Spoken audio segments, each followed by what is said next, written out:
It's going to be an opening remark by Ambassador Tatiana Rosito and the presentation of the main deliverable of the year for the club by Remy Rioux and hopefully Stefan Wintels. And then we're going to have two different panel discussions moderated by Barbara Büchner here and Laura Sabogal. I don't want to be too long. I give you the floor, Ambassador, to give the opening remarks. Thank you very much. It's such a pleasure to be with you all here today. I guess the first thing to say is we've made it. We are here. We are in Belém. It has been. Can you hear me well? Yeah. It has been a true, journey for us of collaboration and engagement. As you know, we have been working mainly, to support the Baku to Belém roadmap. It's also launched last week, but through a lot of cooperation with ministries of finance around the world. Many opportunities for meetings aiding over, I think, 30, group and other, for sure, many more bilateral engagements. We have come to build an agenda of priorities, main priorities for the Circle of Finance Ministers, and I don't think there are new things actually. If you look at the priorities, I think what is new in there, it's really to have the support to build along ministers, but also regulators, supervise the public development banks and institutions such as groups such as IDCF and IDFC and other groups, and FIX, for example, and many other partners.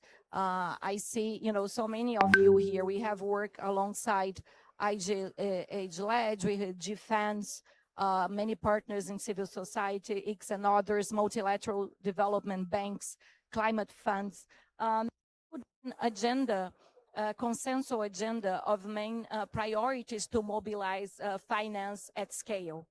I think it's not, and as the event and the title, the objective of my main panels today show, we're mostly talking mobilizing private finance and the risk.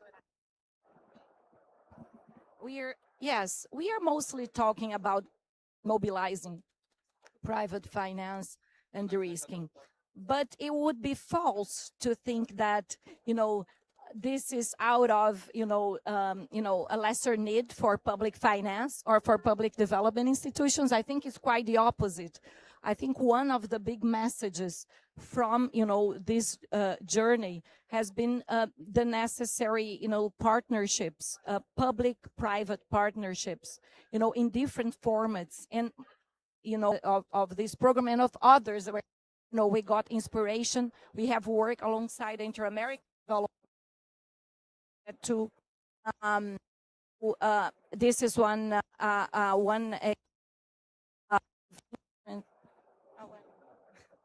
of instruments, but it's not an, if we would say stop there, we know that it's not enough. So each sector will and each country will demand different structures, especially of country platforms, right? This is one also of the main areas that we have zoomed in for boosting domestic capacity to attract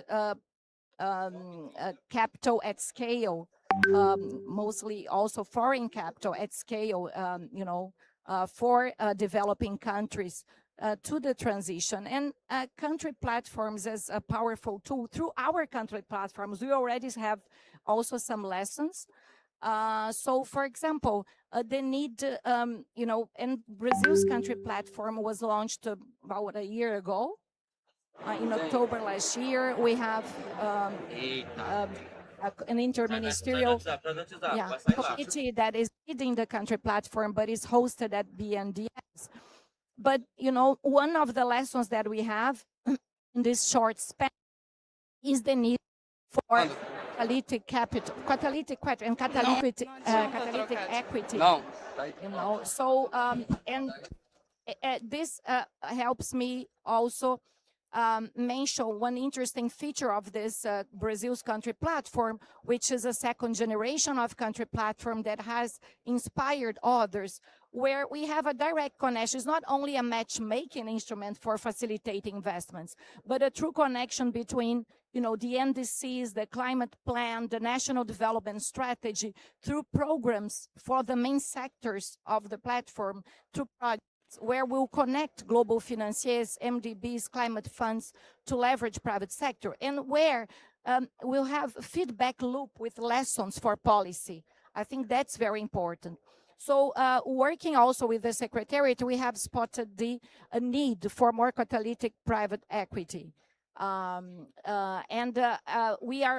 have been supporting also, you know, the proposal by BNDES, you know, by the GCF to have a catalytic. So we have announced this. It will take some time, but we have announced the proposal for this fund last week in São Paulo. And it shows us that it's the structures could be, you know, are much more complex. You know, as we build a capital stack, you know, for blended finance, we need all the actors that have, in the system working together. So that's where I think IDFC and what we have been, you know, discussing, you know, today, and add to that also, you know, many lessons on instruments for mobilizing private capital, including guarantees and securitization. Guarantees is another area where we need much more implementation. We see, you know, growing like the Global Guarantee Platform and others. We see growing move, as we see in country platforms. We'll have many announcements coming this weekend, also in the area of guarantees.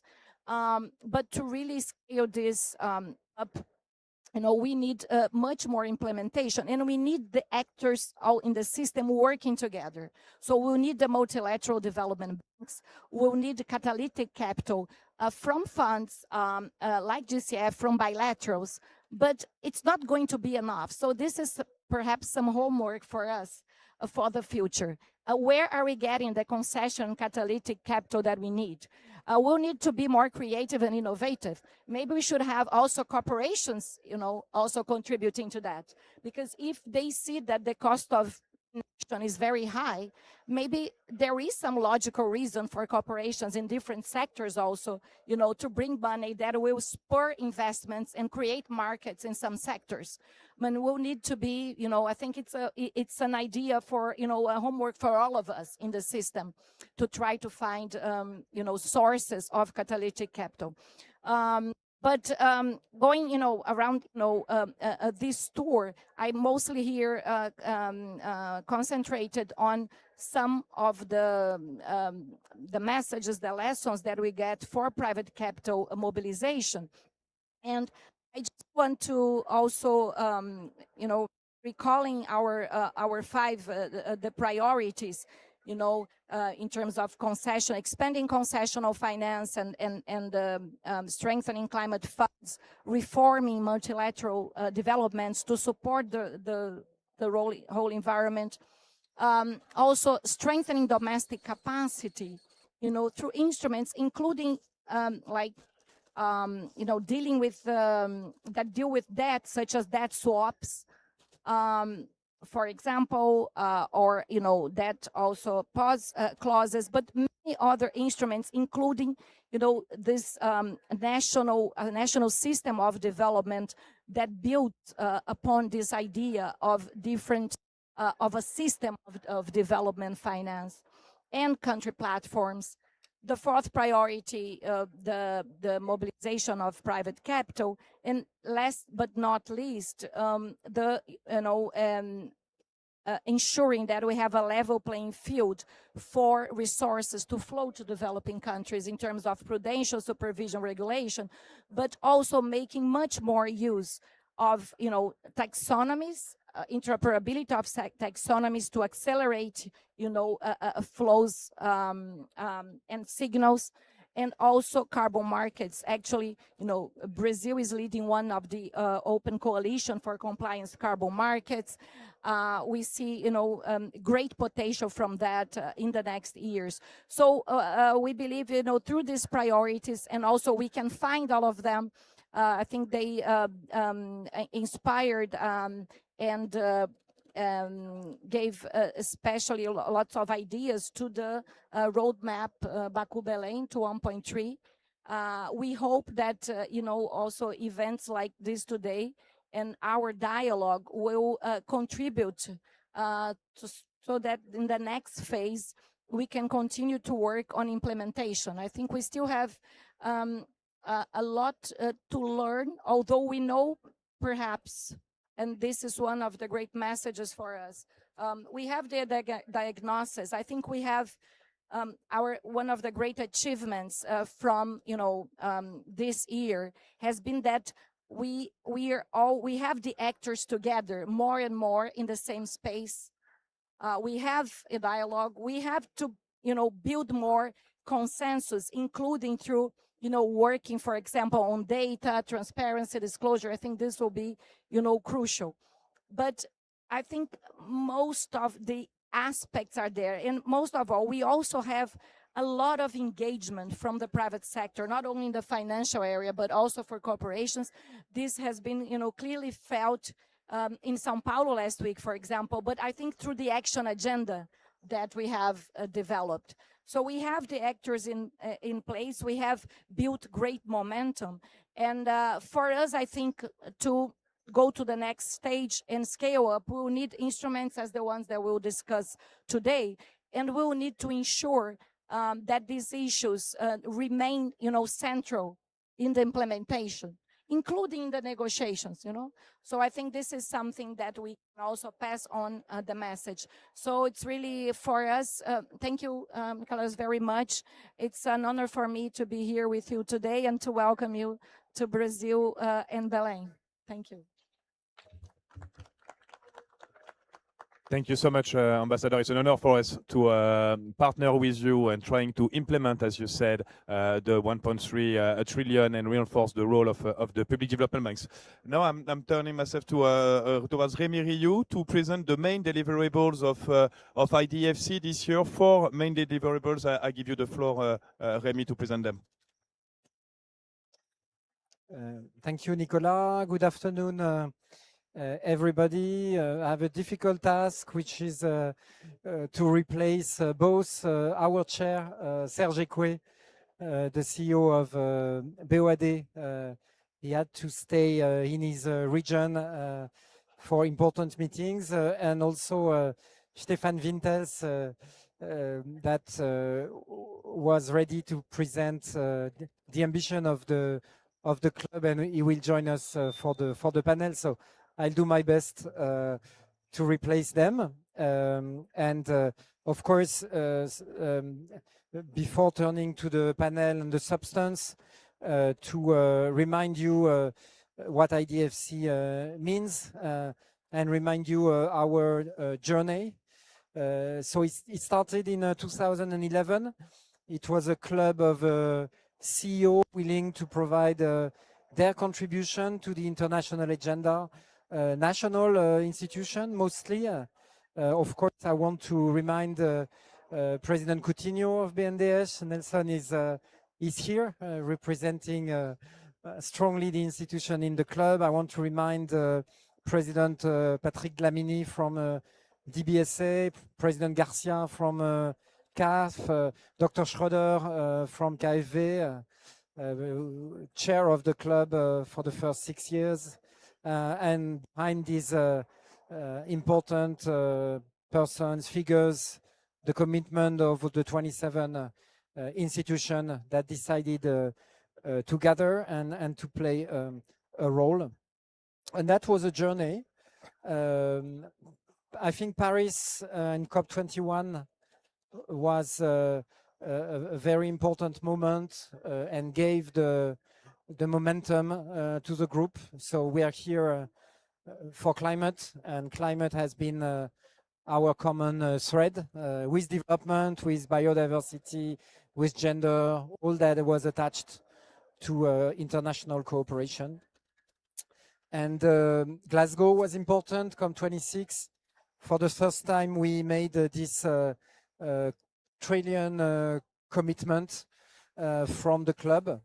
And we're here in Belém to present our results and the evidence that the transition is possible, that through our thousands of operations we are implementing every year, we can provide hopefully trust and ambition in the negotiation. And that's really the message from the club. Yes, Nicolas, the numbers are right. So this is the green finance mapping we are publishing every year. So this is the 2025 edition with the 2024 last existing figures. Best individually, all of us, but China plays a very significant role in the club. More than 50% of this 1.9 trillion comes from China, both domestic and also international flows. And so their presence, as well as all the members of IDFC, Europeans from Latin America, from Africa, from Asia, are so important to provide this message of ambition and provide comfort to the COP.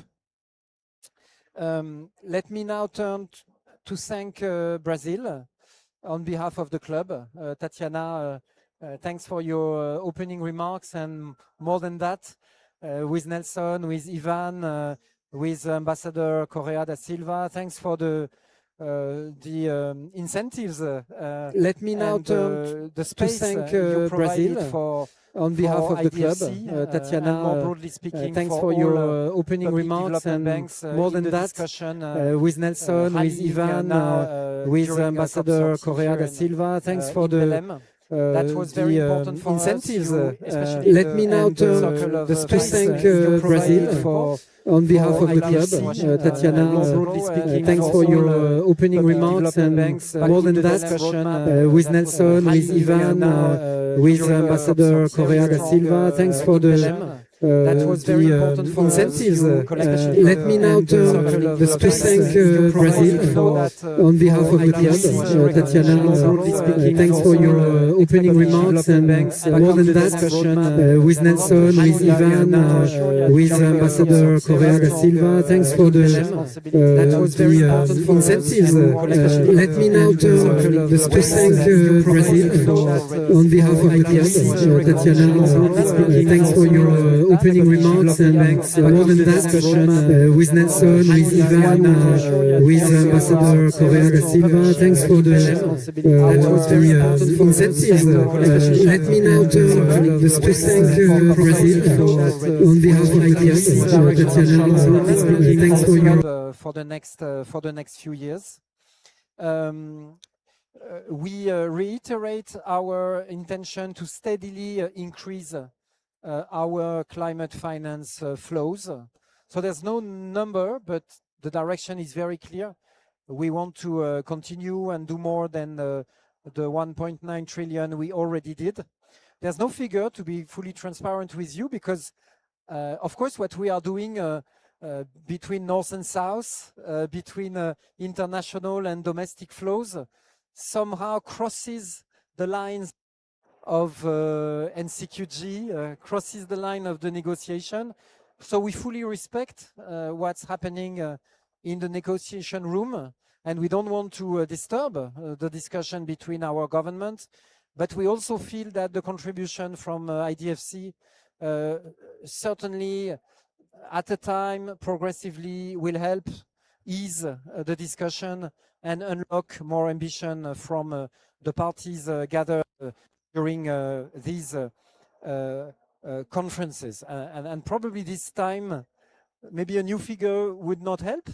Maybe we will do that at a later stage. But again, share with, dear Tatiana, share with the parties and with the presidency that we are there to support. So the paper mostly focuses on innovation and quality of financing and investment. Jay is here. There's a strong willingness call to work with private finance, and we know we can do way better.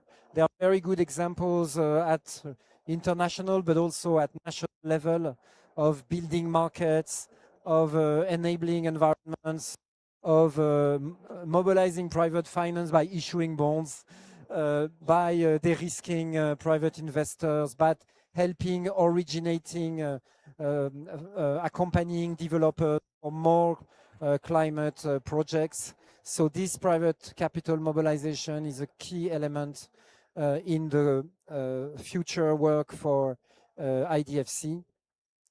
Carbon markets, we know there's a lot of doubt on the integrity, on the possibility to unlock way more investments through carbon markets. As public financial institution, we feel we were the missing component in carbon markets, which have been private forever. And we need to play our role like we did for the green bond markets as a public financial institution. And the intention of the club is to do it strongly, again, relying on what's happening already by several members in several countries. And last, and this is something I will share also through Finance in Common, we push this notion of, we call it transformational finance. We are doing it with the PRI coalition, so with private sector as well, which is of course reminding governments that concessional finance is very important. But of course we have to make the best possible use of concession of scarce, of course always limited concessional finance by orienting it to transform actors, finance trajectories, create markets, and face what we are facing, unlock the financing we need. So maybe I stop here. It's really the message from the IDFC that I think we will more precisely explore during the rest of the meeting. Thank you so much. Thank you so much, Rémi. What we are it's facing, time now to start our first panel on private sector mobilization and de-risking. And for this, I will give the floor to the incredible Barbara Büchner. She will moderate the panel, but also to commend the work of CPI, because we publish every year the Green Finance Mapping thanks to the work of CPI. So thank you again for being there and supporting us. I will give you the floor, and you can come here.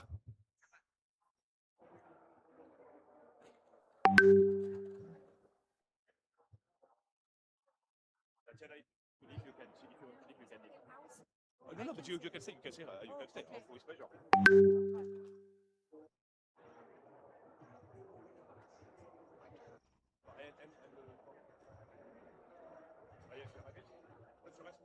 You hear me? I can hear myself, so.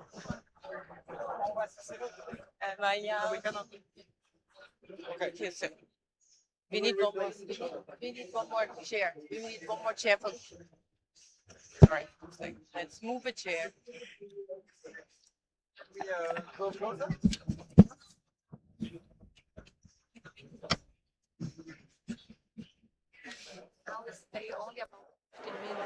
Okay, that's fantastic. Absolutely. Okay.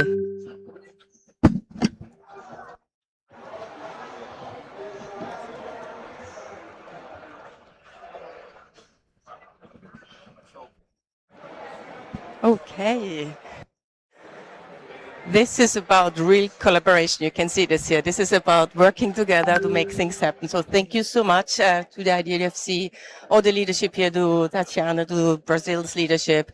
My name is Barbara Büchner. I'm the Global Managing Director of CPI, and very happy to be here. I've been trying to help wherever I can to support the work. You can't hear me? You can't hear me? Okay.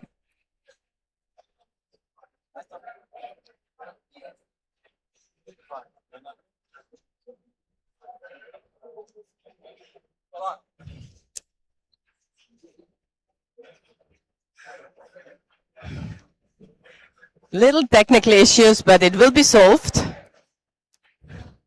Can you hear me now? Okay. Well, I think just to get us started on this panel here, lots has already been said in the opening remarks. I think we need to also, as we are here in Belém, also take from a second to pat ourselves on our shoulders and say that a lot has been achieved. I think obviously all the leadership from Brazil this and last year, but I think more broadly, looking around in this room here, again, our figures show that climate finance, global climate finance has more than doubled over the last 6 years. I think we are at a height that has never been there before. Development finance institutions are playing a very important role in this context, but also for the first time, even though Jay can't hear me, but private finance has actually crossed the 1 trillion threshold for the first time in our tracking climate finance. It's actually almost 1.3 trillion, but we are a little scared to say that number because it would be confusing. But 1.3 trillion US dollars of global public and private, domestic and international finance is coming from private financial institutions. So I think we see lots of things happening. We all know that we need now to accelerate the speed and get to the scale where it is about mobilizing the private sector even more, but it's also about the quality of climate finance, really thinking about how we make every dollar, particularly of concessional finance, go further and make sure that it has the highest impact on the ground. Because yes, it's not always only about new goals, it's about delivering and having a real impact that we can show. So I have a fantastic panel here today. We are going in this first panel to talk about mobilizing private capital and de-risking investments. I have on my left-hand side, Nelson Henrique Barbosa Filho is the Director of Planning and Project Structuring from Bendesche, obviously such an important partner and leader in this space. Fantastic to have you here. Close to Henrique, I have not Stefan Winker, but I have Jürgen Kern, who is from KfW as well. I'm sorry, I don't know, you know. Fantastic to have you here.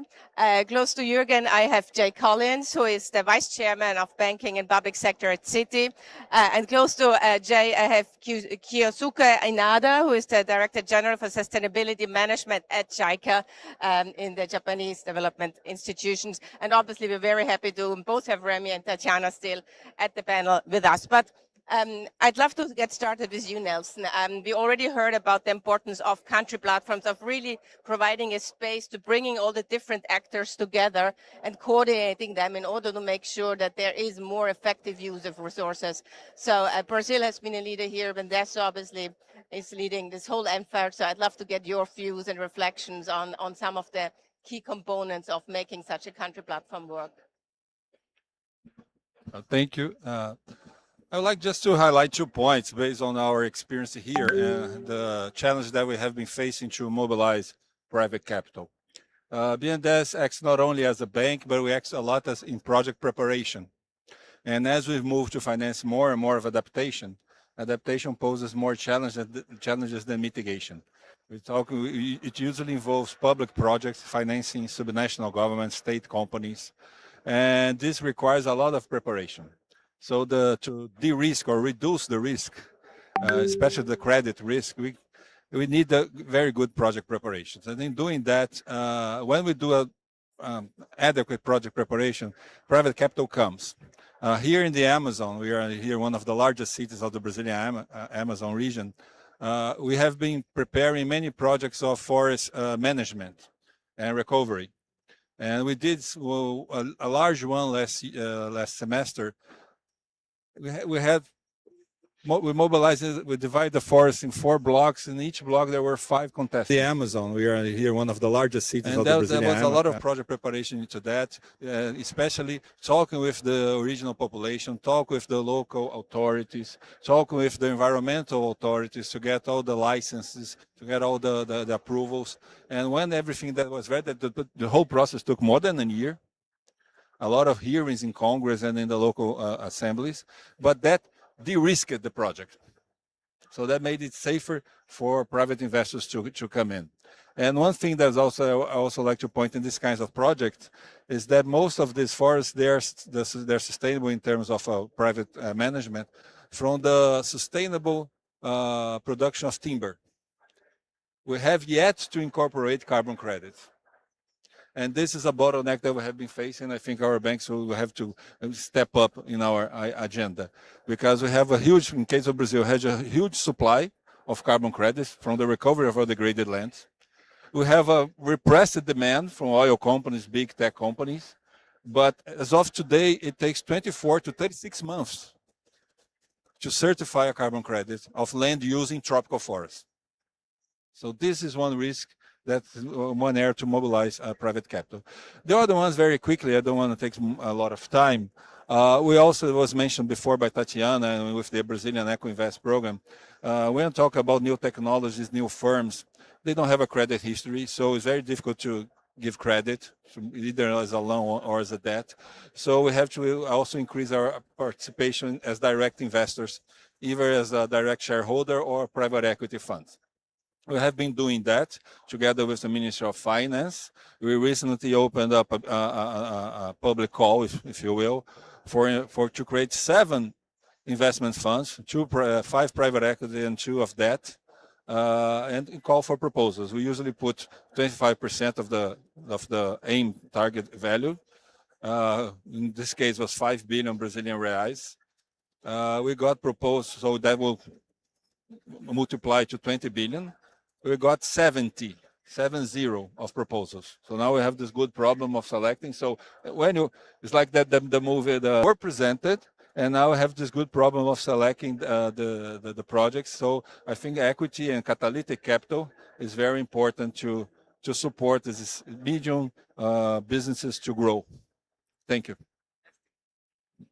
Thank you so much, Nelson. I think highlighting the different roles of de-risking for different sectors and geographies or communities, I think is extremely important. That the role of project preparation, the role of carbon credits at revenue streams, additional revenue streams also for the private sector. But I think I very much want to highlight the last point, that the need for more catalytic capital, which comes out also in the Circular Finance Minister's report, and just the role that equity, particularly catalytic equity, can have to unlock and mobilize and enable more other pools of capital. So that's fantastic to hear. But Jay, if you hear me, then I'd love to come to you and just, again, obviously being a representative from the private sector here, would love to hear from you a little bit more.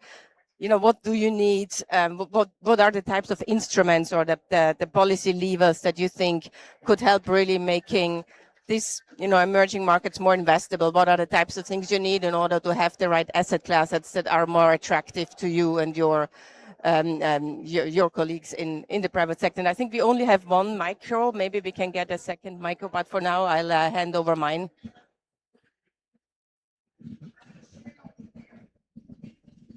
Thank you. Great. Can you hear me? You can hear me good. Okay. So let me. I'd just like to make four points within the context, though, of the country platforms, because I think it's a great place to start. And first of all, I just want to thank Minister Haddad, Tatiana, Ivan, and the incredible work of the team here in Brazil and the efforts that have been done in the Circle of Finance Minister report, because it's just a fantastic summary of really the roadmap forward. But one of the things that's coming out of this COP already is just the acceleration of the country platform process. And why do you care? Why is that so important? So first of all, if you go back to COP26 and the NWEFI process, you had a can you still hear me? Yeah, you've had a fundamental shift.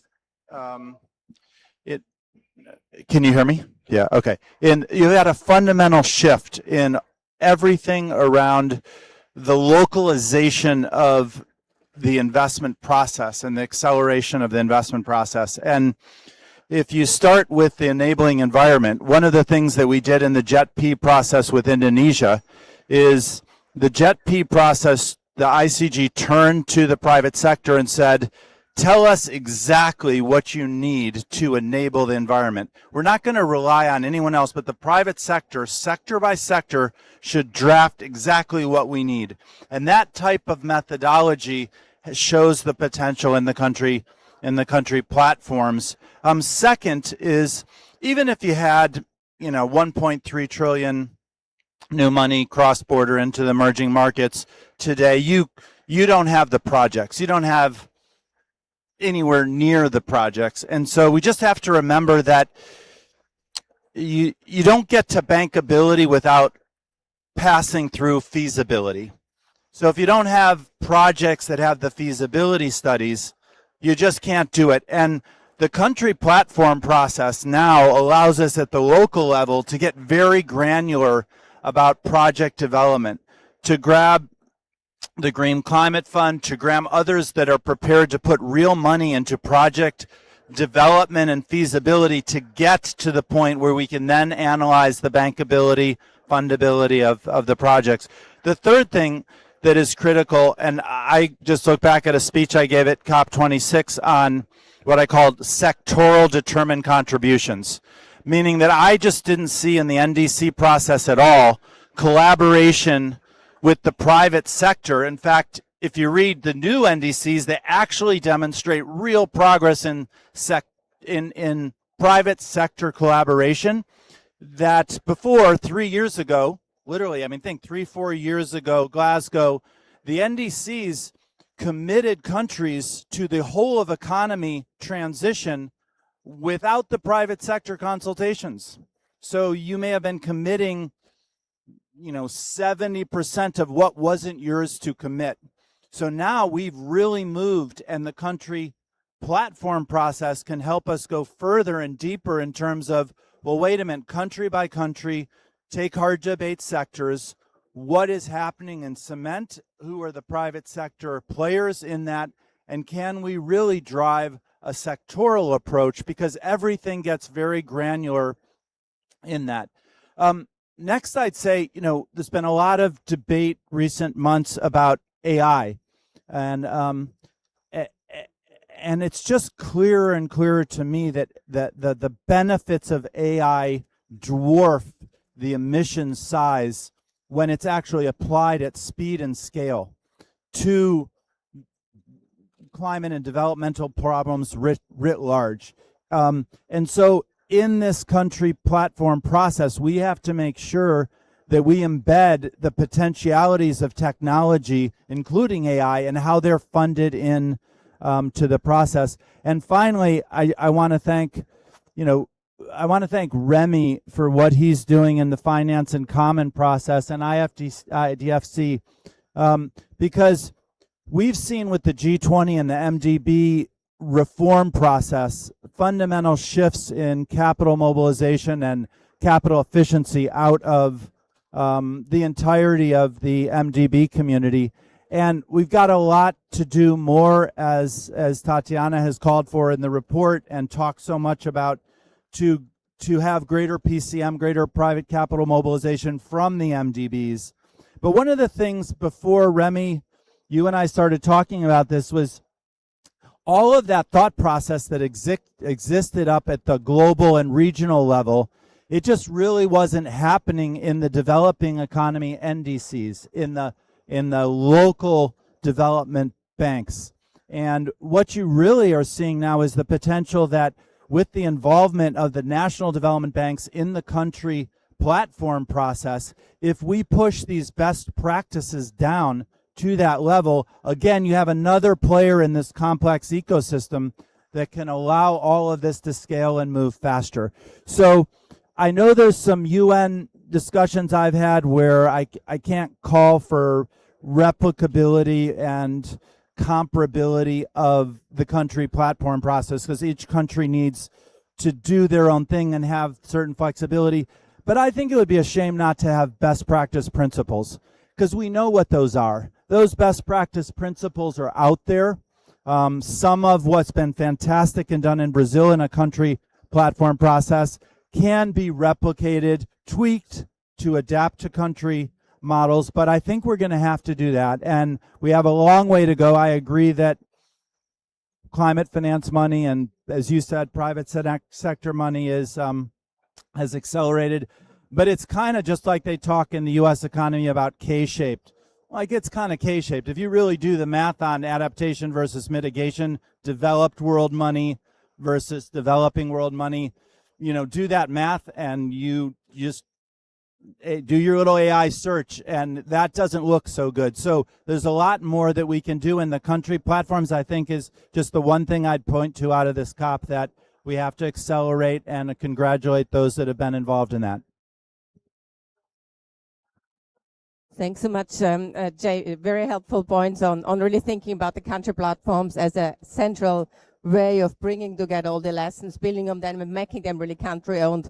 And just a little side point, you don't have to use AI if you want to see how money is flowing to specific countries in emerging economies. We have a dashboard at CPI.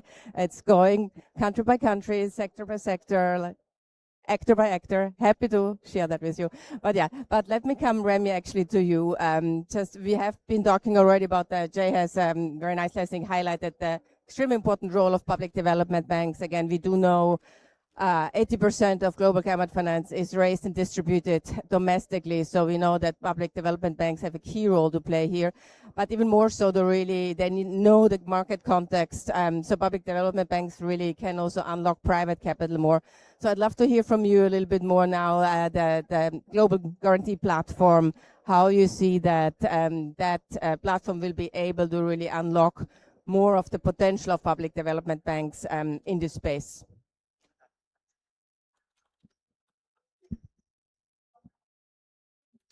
Thank you, Barbara.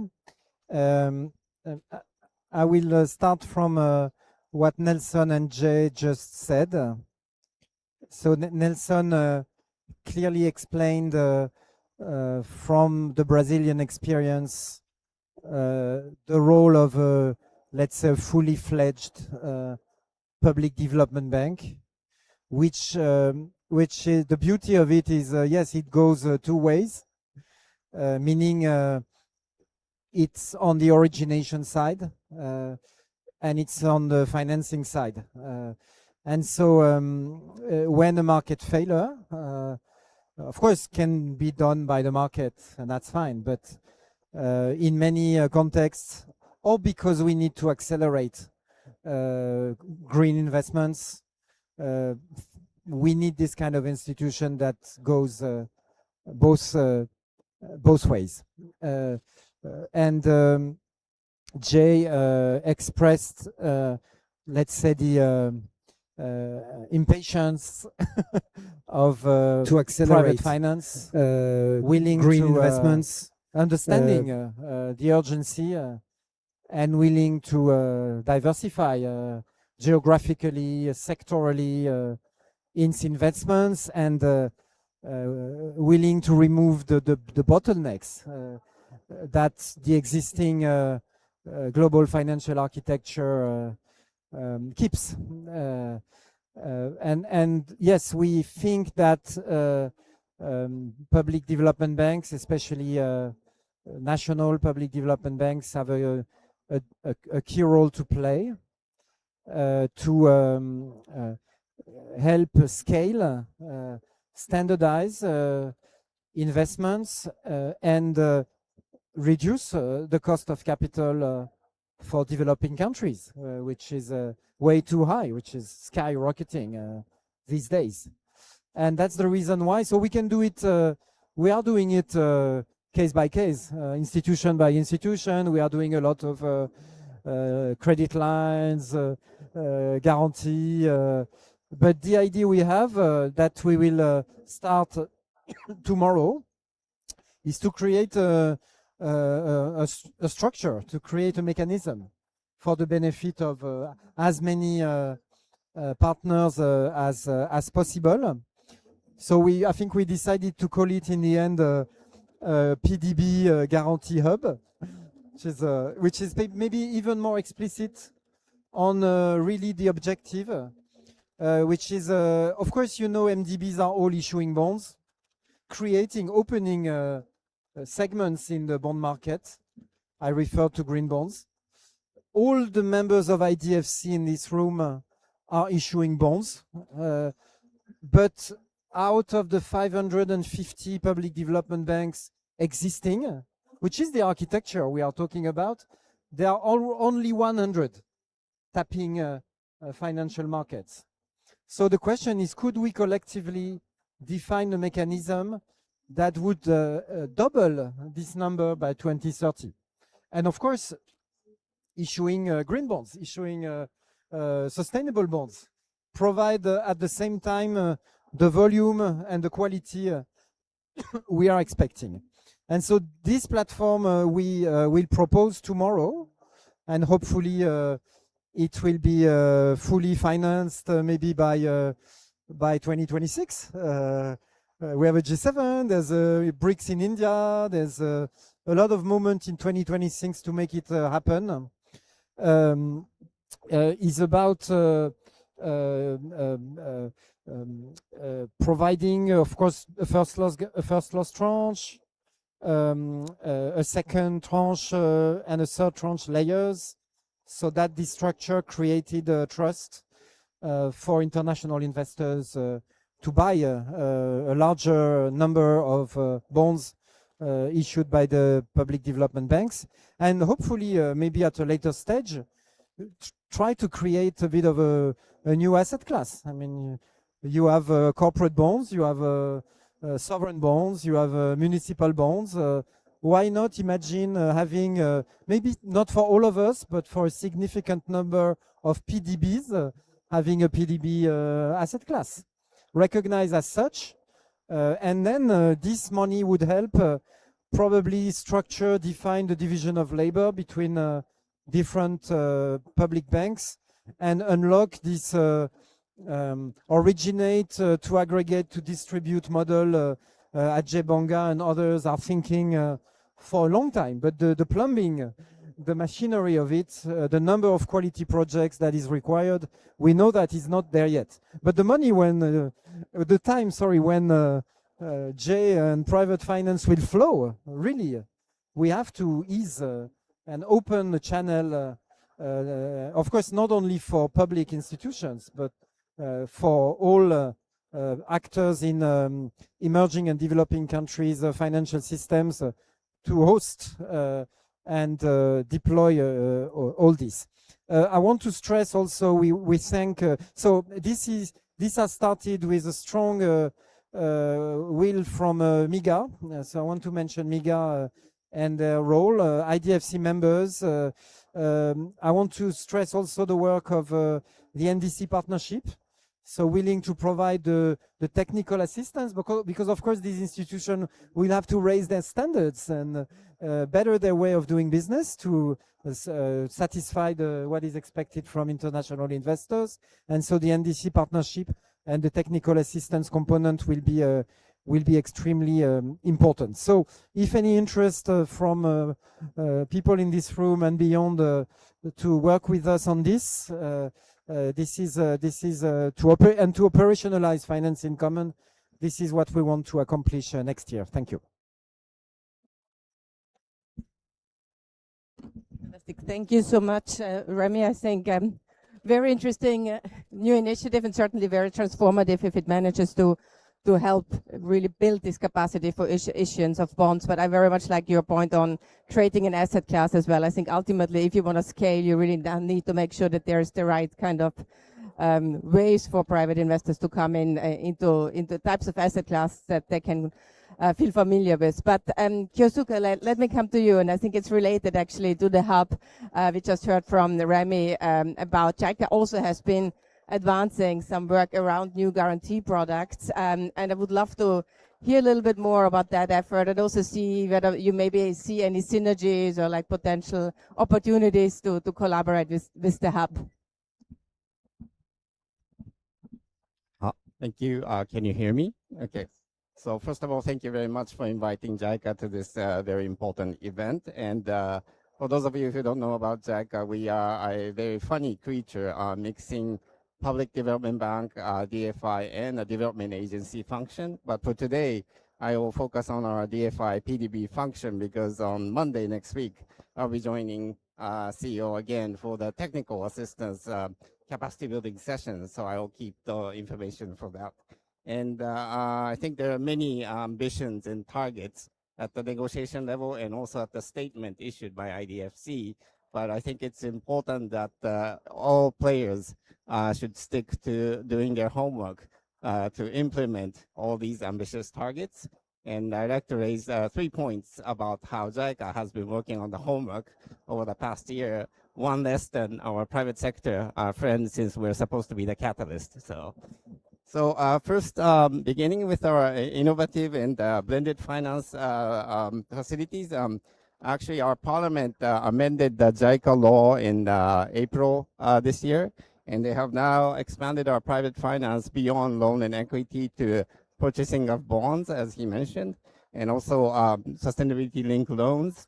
And we can provide guarantees to local financial institutions, which is a little bit different notion of guarantee than the platform he mentioned. We're talking about the left-hand side of the balance sheet. So we are supporting the local financial institutions to sort of offset some of the risks that they take to on-lend to the local companies. And while the platform is helping the right-hand side of the balance sheet to enable cheaper money to come into these institutions. So in that sense, we can work together, but we are starting this portfolio guarantee based on the amendment of JICA Act. And also we have started our journey on the blended finance, which is a first loss function. And tomorrow morning, we are actually having a session here titled Japan's Blended Finance Journey. So if you're interested, please come over. And in addition to those additional facilities that we are offering to our client countries, the Green Climate Fund, GCF, has recently upgraded our accreditation status so that we can now provide lending using GCF. So that's the first homework we have been doing over the past year. And second homework that we have been doing is about nature finance, which is closely related to adaptation, as you may have heard in some of the sessions that has been convened here. So we have what we call the Sustainability Committee, and there were numerous debates within our agency, but we have decided to screen all new projects to see whether there is an opportunity for our positive contribution to biodiversity and nature.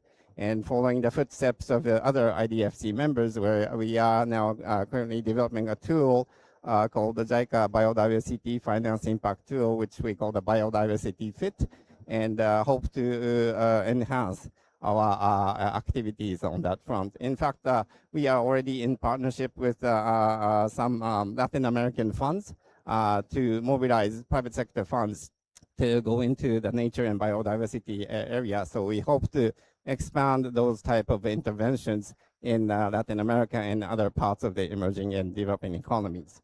And last but not least, I think the statement IDFC just released points out to the importance of collaboration among financial institutions.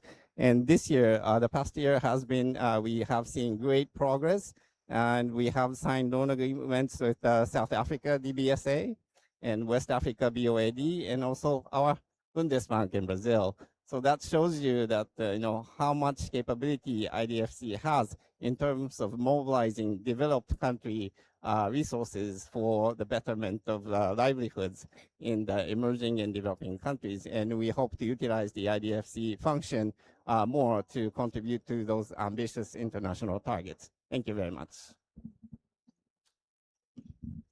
Thank you so much, Kyosuke. And I think very good updates, but also really the power of this IDFC club together. What is it managing to achieve, and how can you really help to transform even institutions like JICA here? So thanks so much for that. But Jürgen, let me come to you now. We've heard already about the importance of guarantees. I think we all, we ourselves have been doing some work and just highlighting how important and underutilized they have been in the past, or very fragmented. But obviously, in order to make them really work, and also to work towards revenue stream of public development banks as an asset class, you will need some regulatory reforms or some changes in regulations. So I'd love to hear from you any reflections, if you have, unless you want to share other things.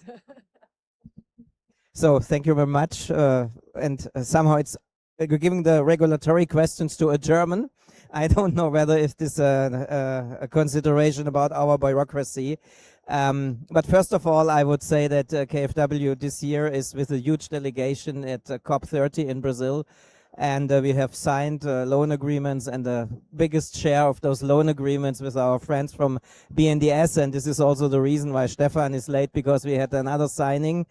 And we did this deliberately, come to Brazil, because Brazilian presidency has set an ambitious agenda for this COP, and we see all the tailwinds we are having against sustainability and climate protection, and Brazil is acting in a very active manner. I would like to congratulate already for the big effort that Brazil is doing. And the large agreements that we have signed here in Brazil, that's around about 1 billion euros.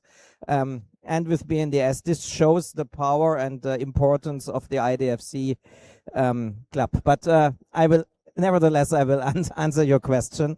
And we can see that since the financial crisis already long time ago, the Europe and the US financial system have developed in a complete different way. And in the US, 100% of the GDP is 120% of total bank assets, and in Europe it's only 36%. So we see that the market capitalization of all listed companies in the US is much more stronger. So if we come to climate finance, there is no lack of money, but it's an inadequate risk return profile which we have to tackle, and therefore it's so important to mobilize private funds. And now I'm coming to the regulation part, and especially if I look to Europe, the European regulatory framework at the moment to some extent prevents us from leveraging private capital, especially if it comes to equity investments. This is somehow difficult on the balance sheet if you are an IDFC, if you're reporting according to IFRS standards. So there is in Germany and Europe, it's time to review and modernize our regulation. And there we have to better balance financial stability, consumer protection, and competitiveness. And therefore, to strengthen the capital market in Germany and Europe is essential. Why? If we look on the club, in order to provide more leverage of private capital for other countries, especially in the global south, and this is crucial. And also what we are lacking in Europe, if we allow this European view, is that we are lacking technological innovation, which we need to tackle the climate crisis. Therefore, we need to broaden and deepen the capital market. So if I come to look to the group of development finance institutions, and we see, and this is an issue, that the regulatory treatment between MDBs, national and regional development banks, differ to some extent. And this is long known for some emerging and developing markets, and initiatives like GEM are doing an important job in collecting and sharing market data on this. And finally, it's true that some of our partners in the IDFC have also specific challenges like sovereign ceiling, differences in treatment concerning preferred creditor status, and we need to work more on those de-risking tools like guarantees. They can help. And we need to talk about the regulatory treatment, because this will decide how effective they can be used as instruments. And I would like to mention in this context the Green Guarantee Group has done important work in this respect in streamlining and harmonizing regulatory treatment for green guarantees, and I can only invite all of you to study their recommendation. To sum up, there's no silver bullet in terms of regulatory treatment of public banks, but if we collectively have to leverage more scarce public resources, the appropriate regulatory treatment of multilateral, regional, and public development banks is one element that has to be pushed forward. Thank you so much. Hearing that from a German is very reassuring. I'm Austrian, so I'm almost there. But like, I think it's really refreshing to see that there is a clear need to reform regulation, to particularly also in Europe, I agree, to deepen some of the capital markets, but obviously that is a point that holds for everywhere. So we've had a very rich kind of reflection of comments across this panel here. We will be moving to our second panel momentarily, but just very briefly, if I may, I'd love to share my key takeaways from the discussion here. I think, first of all, lots is happening, but we need to get more granular. We need to do our homework, as Kyosuke has been doing, and really think about how can we operationalize all the things that have been said and written down. I think we need to be very careful about being sector specific. You mentioned that, Nelson, adaptation, but also biodiversity, nature have different challenges than mitigation. But we need to have tailored, more nuanced de-risking and use the whole toolbox from project preparation, TA, to carbon credits, to equity and that catalytic capital more broadly, guarantees, blended finance, but also thinking ultimately about creating this asset class that would allow us to get to a different scale. I think one other element that I've heard, particularly obviously in this last intervention, is the continued important role of enabling environments and planning, so reforming the regulation to deepen capital markets, but also, as Jay, as you also said, having more integrated blending for NDCs to make sure that the right actors are represented there. And obviously all that's underpinned by data and by much stronger collaboration between all the different parts of the public development banking system, but also private finance and policymakers. And just to end, I think country platforms clearly are a way to coordinate on both sides, and not only on the financing side, but also on the origination side, and making sure that they remain obviously country-led, country-owned, aligned with national priorities, but that they deliver best practice principles, as Jay, as you were asking for. So I think you've seen here in a very dense but very rich debate the power of IDFC, of collaboration and learning together, and really charting the future of climate finance and making sure we build on all that what has been done. So thank you so much to my panel here. And let me hand over, Laura, to you for our second panel. Thank you.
Thank you very much, Barbara, for the great moderation, and of course to our panelists for an excellent discussion. Good afternoon, everyone. Can you hear me? Great. It is a pleasure to welcome you to the second panel of this high-level event of IDFC.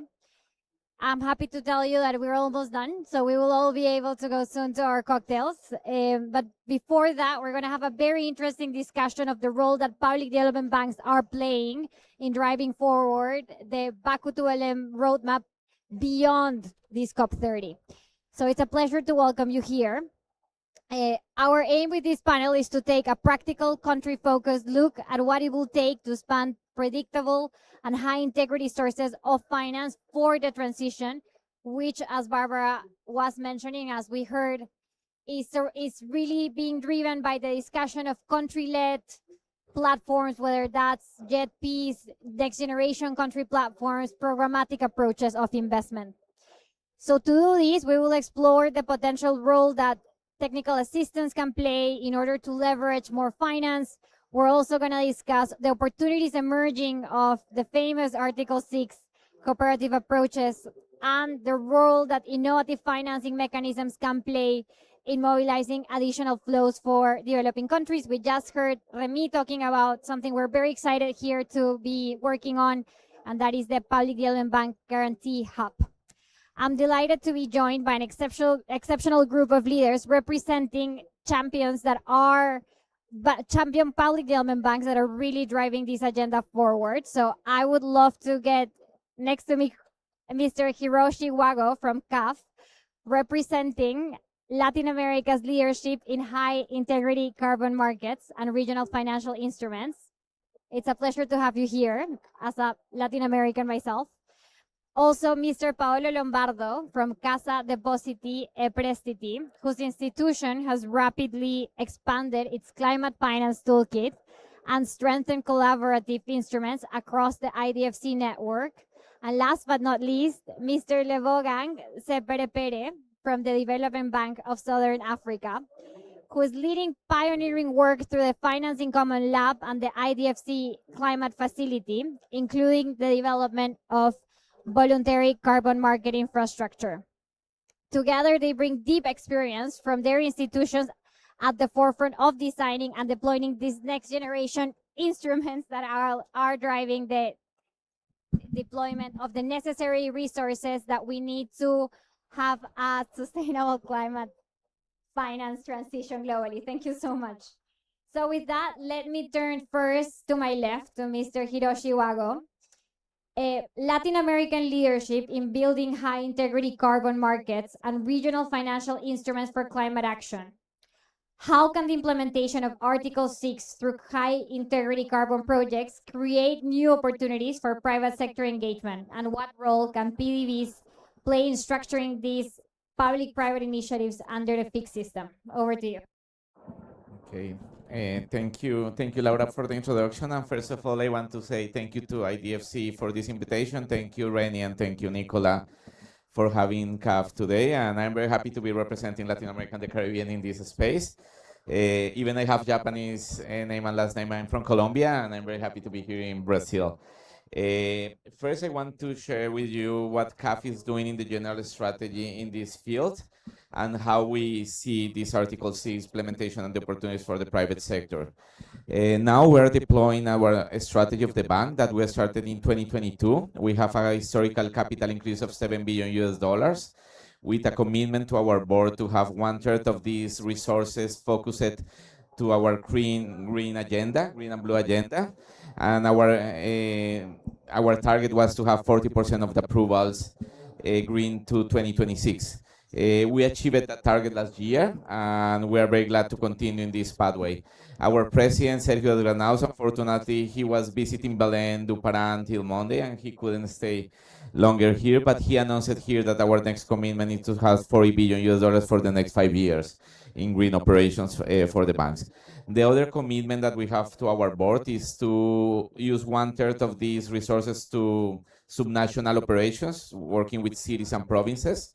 And for example, we have been working very close with Belém and Pará province here in Brazil. And the last one is to have the other third working in the private sector operations. Now our portfolio is around 90% sovereign and 10% private sector. We want to switch around 80 to 20. In this context, the current implementation of the instruments derived from the Article 6 of the Paris Agreement, and we are very focused specifically in the 6.2 and 6.4. They will only allow the participation of high integrity mitigation projects. That is a big challenge, but as well is a big opportunity, especially for the private sector. And we're very glad in our strategy of increase the green operation and as well to increase the private sector that match perfectly with our strategy. First, we see the private sector as a fundamental player in the identification of mitigation actions in renewable energies, energy efficiency, transportation, waste management, and other structure, and as well to structure them as mitigation process. We see that the MDBs and as well the national development banks are key actors widespread in the private sector participation.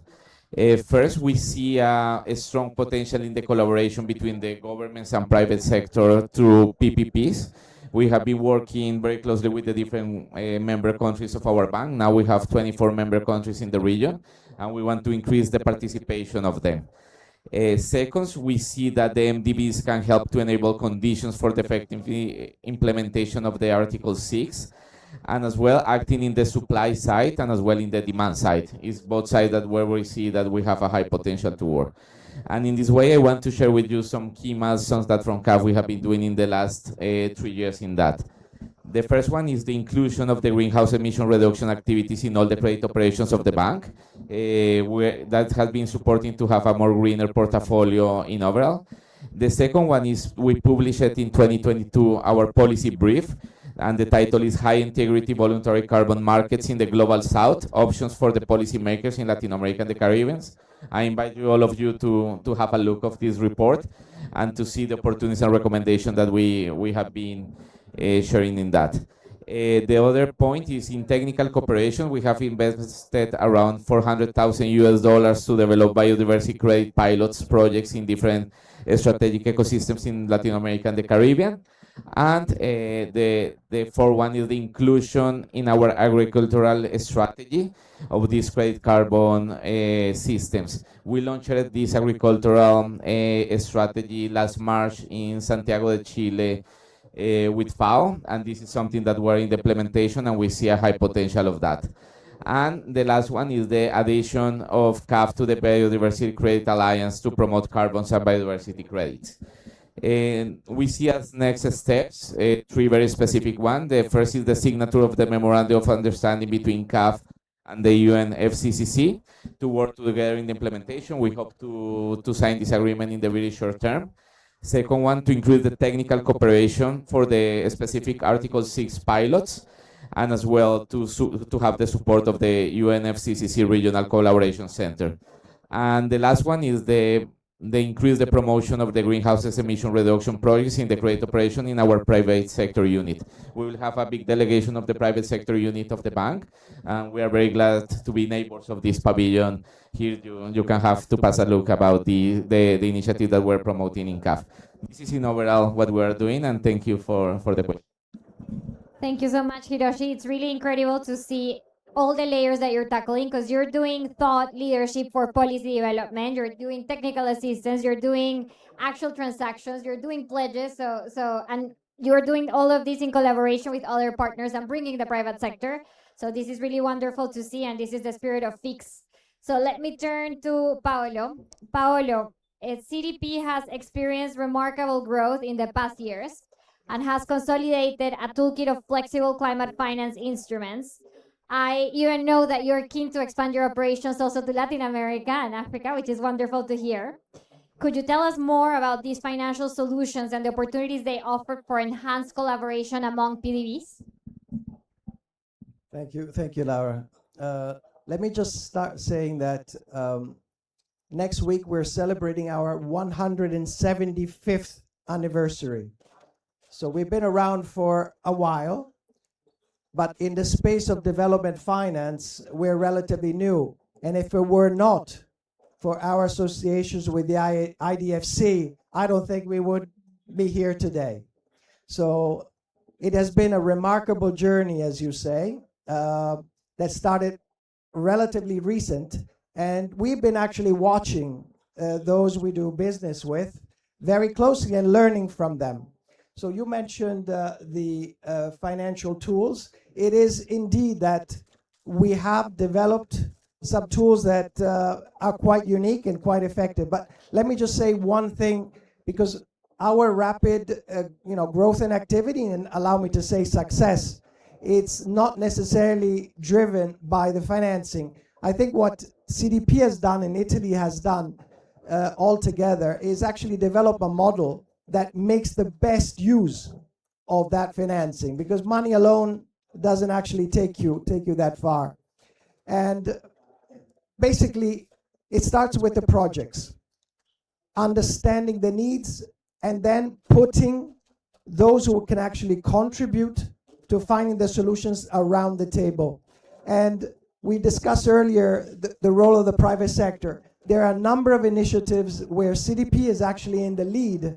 And when we actually design them, we actually brought to the table a lot of private sector companies that, for example, in the agriculture sector, knew much better than we did how to go about creating, for example, agricultural systems that are future-proof. If we didn't bring them alongside, we wouldn't have gone far enough. So enough with the introduction. I think what Italy realized early on was first a need to be specialized. So Italy does not have the same level of depth in terms of resources than others. So first of all, it was agreed that the financing tools would be mostly concentrated on climate finance. And then we realized that in the climate finance, you need flexibility. So when we created the Italian Climate Fund, basically within a single tool, we have everything that you can basically dream of if you're in development finance business. So, we've heard earlier, de-risking. We heard earlier the need for blending. Basically, we can do everything within the sector, which is a traditional line of business, but also in the private sector. Some of the pricing that we have been able to achieve that others need to basically,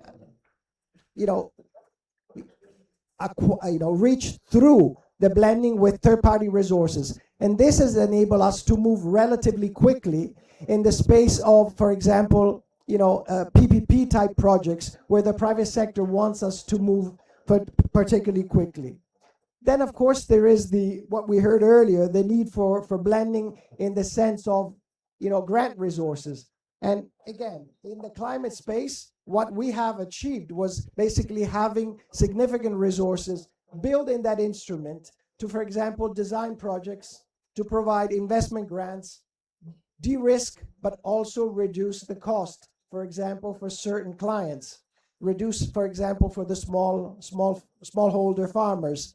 So this is something that was achieved by working closely in Italy as a system. This, I think, is probably the recipe that has enabled that incredible growth. The other thing is, coming from far behind the others, we were quick in actually getting as much resources from Europe as possible. And we did that always together with our partners, European partners. This is something that I'd like to stress. Partnering is the other ingredient of our success. Yesterday, we signed a 1 billion line here in Belém, together with AfD and KfW in favor of BNDES. This is sort of unprecedented. So only a few years ago, we couldn't even dream of doing something like that. Anyway, to close my intervention, I would say finance is important. It is incredibly relevant for us to be innovative, and some of the innovation routes have been discussed today. But what really, I think, increases the output is working together. I mean, this is unbeatable. A national promotional bank, regional banks, when they work together, their output basically increases, many times fold. So that's it from CDP today. Thank you. Thank you so much, Paolo. And first of all, congratulations on 175 years. That's truly impressive. It's also fantastic to see how well CDP has managed to blend tradition and innovation, and how it has leveraged all that incredible experience. Because as you were just saying, it's not only about working alone, but working together. And it's not only CDP that learns from others, but others learn from CDP, which is the whole spirit of FIX. And congratulations on this historical line with Team Europe, which is quite important in the context of the current landscape that we're seeing globally. So let me turn now to Levo Gang. Levo Gang, you're the group executive for programs of the DVSA. And I'm also really happy to have this question for you, because it relates to one of our flagship programs at Finance in Common. It relates to the FIX Lab, which is a financial innovation lab that was set up in collaboration with CPI and the Inter-American Bank of Development, where we bring together different members to really innovate what are those next generation financial instruments. So, Leogang, DBSA was part of the first cohort of banks that received this support to establish a voluntary carbon market platform, which sought to address carbon existing barriers to effective market development. Could you please provide your views on this experience, and also how did it go working with our IDFC climate facility? And here we have our head, so I'm sure he'll be keen to hear all feedback that you can provide. Thank you. I think it goes without saying, it has been a pleasant working collaboration. I think we are part of the family. We see ourselves in that way from a TBSA point of view, working well with CPI, working well with IDFC. I think Mustafa spends a lot of time at our offices as well. I'm sure. I'm sure he enjoys South Africa. But be as it may, for those that may not necessarily know who we are a state-owned entity, development financial institution, operating in the sub-Saharan Africa, but with origins in South Africa, as it were. I must say we were quite delighted to be within the first cycle. We are amongst state-owned entity, development financial, as well as the Uganda development operating in the sub-Saharan Africa, but with origins in South Africa development work that we've been doing. It has been a journey since we started in FIX, insofar as developing the work. It's still at early stages in terms of the work that we're doing. As it has been said, even in the previous conversation that we had, the carbon market, it's still unknown, and it's still very fragmented because various people do their own things. And similarly within a South African context as well, we have seen from the Johannesburg Stock Exchange, there's a voluntary carbon market, but again, they're very different as well. And we're hoping with the work that we're doing, it will help bring everybody together. And on the other side, it's quite opportune if we look at it from a South African point of view. The government, National Treasury, has already commenced some work and have issued some draft framework insofar as the voluntary carbon market is concerned in that regard. So we are quite optimistic and bullish that we will settle somewhere. As it may, we are also cognizant that it's something that it's not going to happen today or tomorrow. It's going to take some time in that regard, because I think also, as it was said, some of these things for one to get traction, you need collaboration. Private sector needs to come onto the party. We also need to come into the party from the public space as well. So that collaboration becomes important. At the core of this, as a start, it's a policy setting and a framework, and that as an outcome of the work that needs to be done, it takes a bit of time in that regard. But amongst others, it's also matching and aligning the demand side as well as the supply side in the voluntary carbon markets, as it were. So we need to work very hard in that regard. Again, just going back into the policy framework, some tax incentives may probably need to be considered, at least in the earlier phase, to enable this in that regard. And one of the critical elements, I think it has been spoken about from a theme point of view that we've seen, it comes through in terms of capacity building from a policy for policymakers as well, and in terms of also internally within the bank itself, the senior executives and the board, we need to take them along with from a key decision-making point of view in that regard. Followed by some of the interventions that we need to develop in terms of the financing models that will enable the VCM to as a success, as it were. Perhaps maybe let me stop there in terms of the work that we've been doing, how enthusiastic we are and how bullish we are in terms of what we've been doing with this work. And again, we're quite excited, having been the first cohort in the first cycle, moving forward in terms of bringing this the Article 6 initiatives into life with this VCM work that we're doing. Thank you. Thank you so much, Leogan, for sharing that great experience. And I also volunteer, Mustafa, if you want to take me to South Africa, I also am a fan. So pioneer banks are really pushing the boundary in terms of what it means to develop a truly high integrity market in both Latin America and Africa. And so from the club, from IDFC, we would be delighted to see some South-to-South exchange to really share those experiences.